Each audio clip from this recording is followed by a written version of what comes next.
दगुट विधायक आदित्य ठाकरे ने एक बड़ा दावा कर दिया है। उन्होंने कहा कि महायुति के एक सहयोगी दल के 22 विधायक जल्द ही अब बीजेपी के करीब आ रहे हैं, पाला बदलने की तैयारी हो रही है। उनका इशारा उप मुख्यमंत्री एकनाथ शिंदे की ओर था। अब क्या शिवसेना के 22 विधायक सच में बीजेपी की ओर जा रहे हैं, इसका अभी तक कोई पुख्ता सबूत सामने नहीं आया है, लेकिन उद्धव ठाकरे ने यह बड़ा दावा कर दिया, जिसके बाद राजनीतिक हलकों में काफी ज्यादा बयानबाजी देखी जा रही है। आपको बता दें कि हाल ही में महायुति ने यह निर्णय लिया है कि आपस में कोई तोड़मफोड़ी नहीं होगी, यानी कि महायुति के जो घटक दल है वह आपस में ही एक दूसरे की पार्टी के पदाधिकारी या फिर कार्यकर्ताओं को शामिल नहीं करेंगे अपनी पार्टी में। इसको लेकर सहमति भी बनी थी। ये खबर भी कुछ दिनों पहले सामने आई और अब आदित्य ठाकरे के बयान से हलचल बढ़ गई, क्योंकि आदित्य ठाकरे ने कहा कि जल्द ही शिवसेना के 22 विधायक टूटेंगे और बीजेपी में शामिल होंगे। सुनिए उन्होंने क्या कुछ कहा। ही जी चर्चा सुरू झाली, आज सकाळी सुरू झाली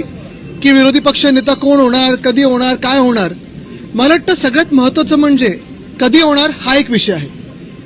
महाराष्ट्रासारख्या राज्यामध्ये एवढं निवडणुका झाल्यानंतर निवडणूक आयोगाच्या आशीर्वादानं बहुमताचं सरकार बसलेलं आहे आणि तरी नेमकं कोणाला घाबरता येत आहे, कशाला घाबरता येत आहे? विरोधी पक्ष नेता वरच्या हाऊसमध्ये असेल किंवा खालच्या हाऊस म्हणजे आमच्या विधानसभेत असेल किंवा विधान परिषदेत असेल, दोन्हीकडे नसताना सरकारला नेमकी कशाची भीती आहे? बरं, असं झालेलं आहे की सरकारमध्येच दोन विरोधी पक्ष नेते तयार होत नाहीत ना, असा देखील प्रश्न कदाचित मुख्यमंत्र्यांना पडला असेल आणि म्हणून कुठच्याही बदल झालेला आहे विरोधी पक्षाच्या प्रस्तावाच्या ह्याच्यात, ह्या अफवांवर विश्वास ठेवू नका। कोणी बातमी पेरलेली आहे, कधी पेरलेली आहे, कुठच्या माणसाने पेरलेली हे आम्हाला सगळं माहिती आहे। पण एक लक्षात घ्या तुम्ही, जे आमच्या कानावर येते की सत्ताधारी जे बाक आहेत, एक पक्ष दोन गट असे जे आहेत, त्याच्यातून एका गटामधून 22 आमदार मुख्यमंत्र्यांच्या हाती लागलेले आहेत।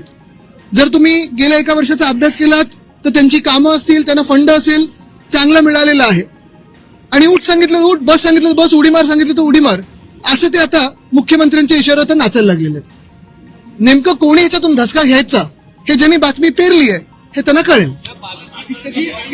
देवेंद्र फडणवीस यांनी उद्धवजींवर टीका केली होती, आशात्मक होती की इंडिगो